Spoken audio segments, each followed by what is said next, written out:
Chokwadi chobuda pachena kubhindura kuti aiwa the Mnangagwa government has failed.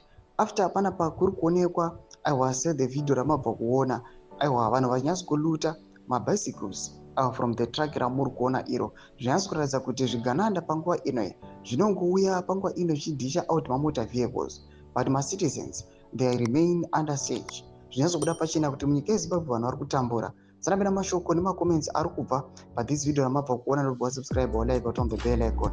Tomida paenda link emamudanjira chiti zvigananda loot billions and they live in opulence. They buy each other expensive gifts, luxurious cars, etc. while keeping masses under siege.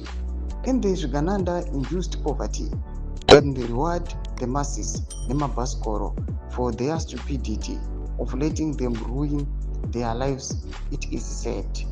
Tinoona pana pazimu ainoyo ichikomenda pamusoro this video inyora ichiti this chaos was suggested to be of alleged looting at a ZANU-PF Bindura meeting today, but ZANU-PF sources who spoke to Zimu I disputed, saying they can never be looting of bicycles when a person is fighting to get one.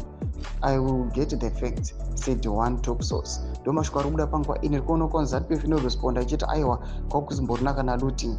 Mashoko anobuda panguva ino zvinyazobuda pachena sezvamuri kuona in the videos with the distribution of bicycles panguva ino inosaratidza kuti yanga isiri controlled and people vakanga vari agitated, vakanga vachifara and vaizviita in such a way yekuti takwanira mukana panapa. Mashoko anyasobuda kuti those vakanga vari energetic panguva ino vakaluta mabicycles as much as they can.